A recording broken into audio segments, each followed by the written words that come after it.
brother. That's right. Yeah, he was born in Minnesota. It was my granddad's farm.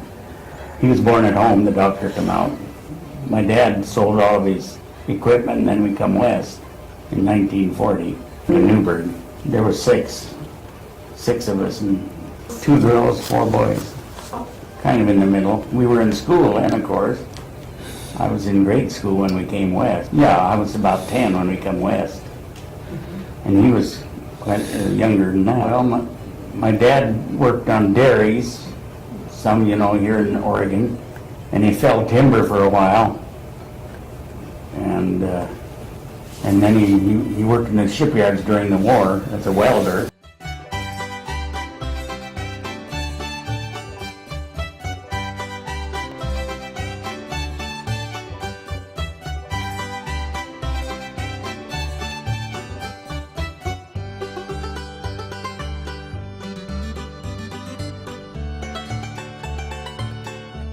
I'm Mary Christensen, and I'm Ralph's sister-in-law.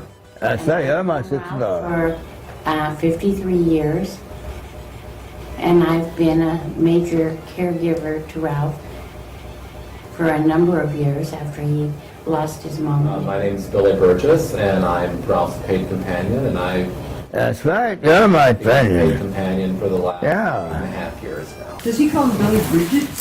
Billy I Bridget. do. I think he's cute.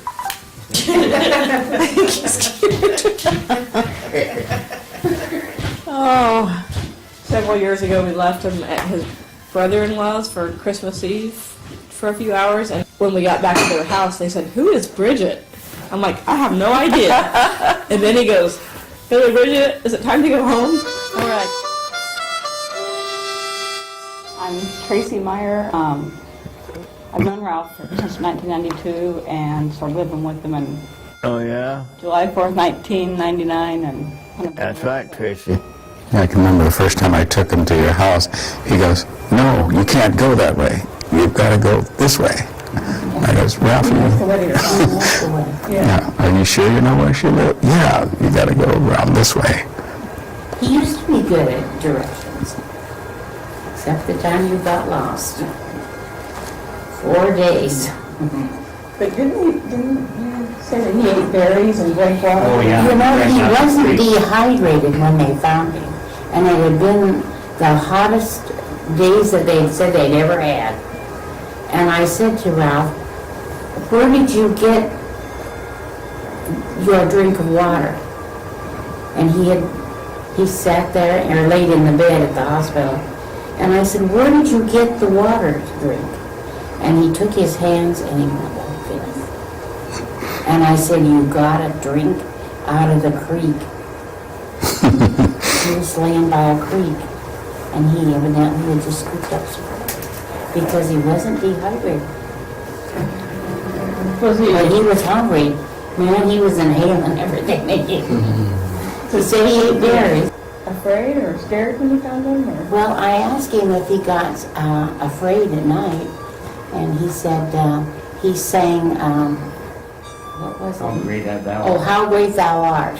He said, "I just sang Looked How at the Great Thou stars Art."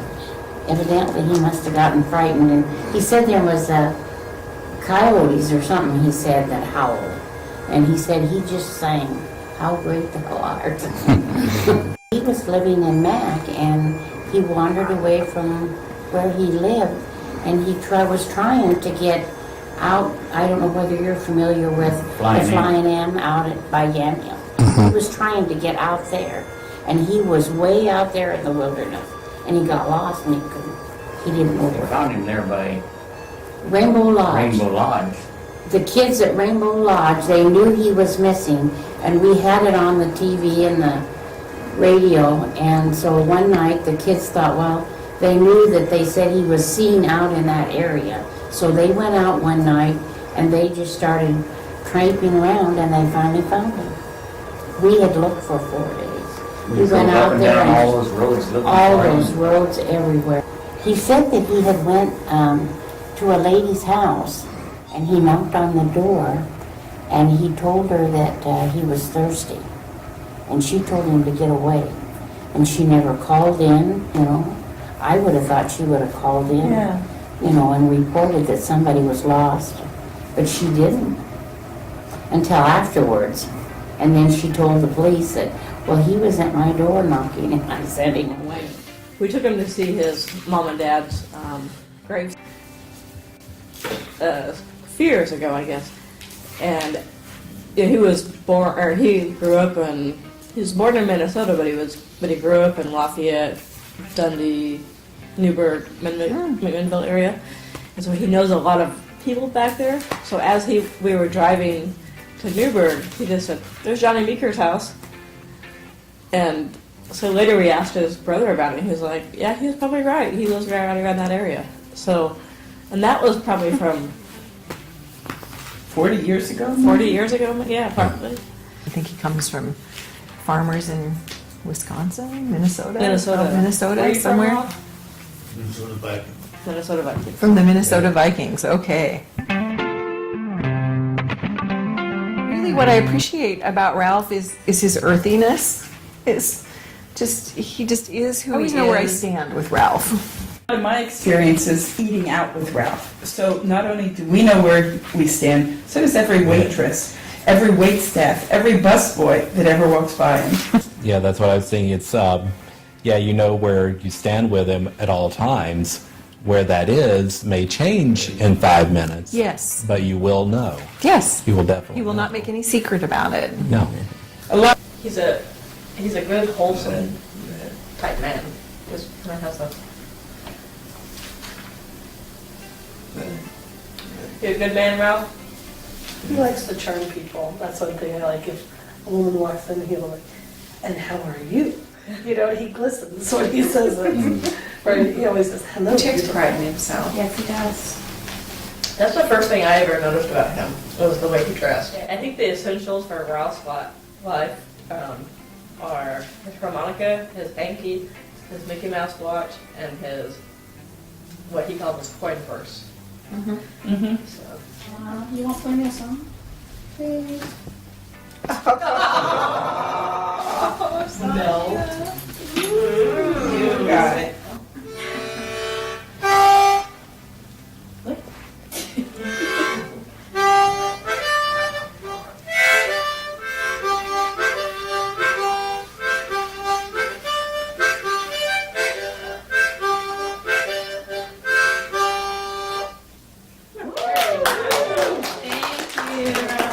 What was the name of that one? Okay. Oh, fellowship, leaning on everlasting arms, leaning on everlasting arms. I don't know, I had to bake cookies tonight. You want homemade cookies or store cookies? How many cookies? Huh? Maybe we'll bake cookies this weekend. It is this weekend. It's Yeah. Friday.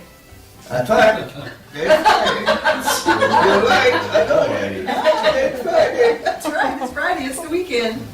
That's right, today is Friday weekend. What's your favorite cookie? Chocolate. Your board ladies should tell you. You told me to beat it, How come? because I'm a monkey his cows. You're monkey with his cows? What about the milk house? Did he want you in the milk house? No. So he told you to eat it. He easily goes, eat it. Yeah. With a cow. Ooh, ooh. I know what I'm gonna do. What? Show my cows cud. So what does a dog sound like? What about a cat? What about a mad cat? What's a goat say? Bad. A horse.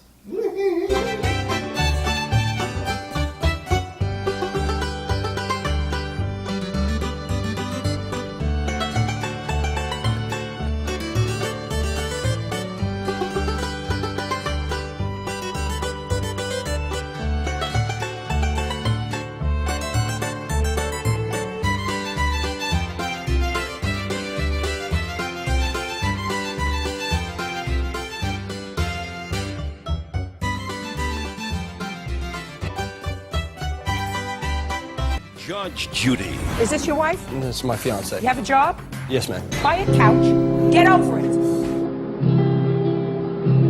Mr. Garvey's brother's truck in the fields. So he knows the concept of gas. Yeah, and turning. I mean, that's his bicycle, the truck. He did perfect.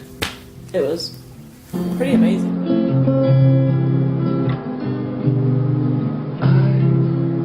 Hate to see you cry, lying there in that Pretty position. independent guy when he was a kid. Yeah. Yeah. He's still pretty independent. You need to hear.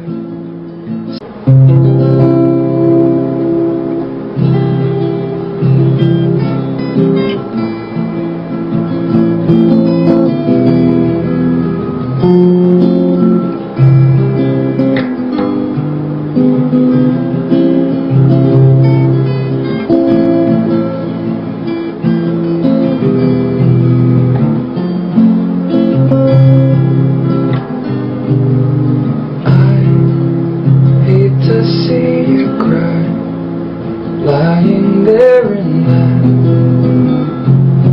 position, there's things you need to hear, so turn off your tears and listen. Pain throws your heart to the ground. Love turns the whole thing around. No, it won't all go the way it should, but I know the heart of life is good.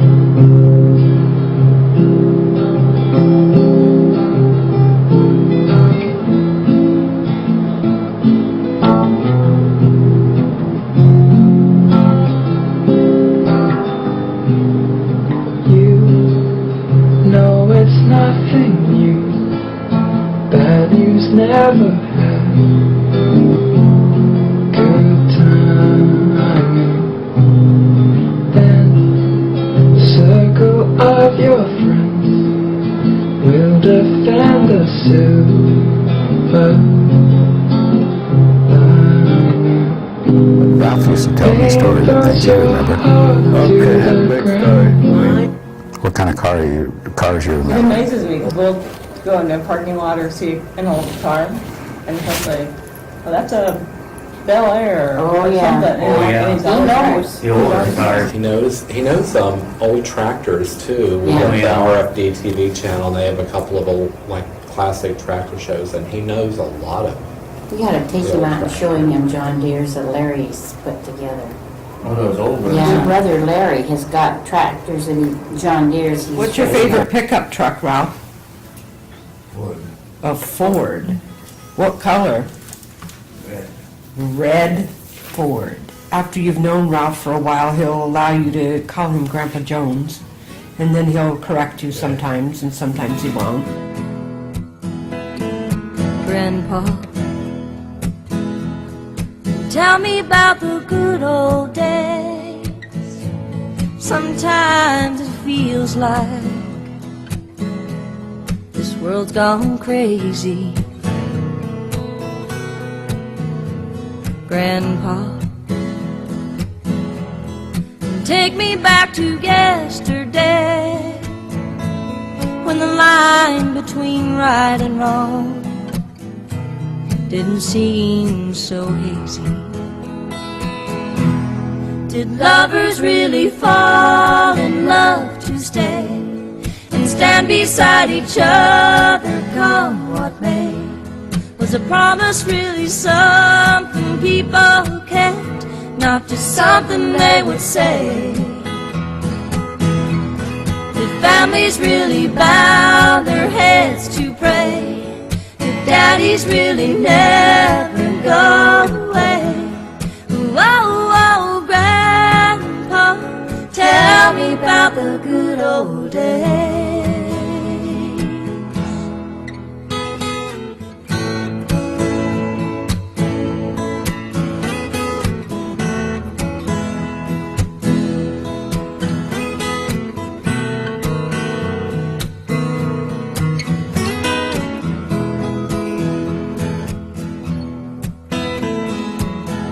Grandpa. Everything is changing fast. We call it progress, but I just don't know. And Grandpa, let's wander back into the past, then paint me the picture of long ago. Did lovers really fall in love to stay and stand beside each other come what may? Was a promise really something people kept, not just something they would say and then forget? Did families really bow their heads to pray? Did daddies really never go away? Whoa, whoa, Grandpa, tell me about the good old days. Whoa, whoa, Grandpa, tell me about the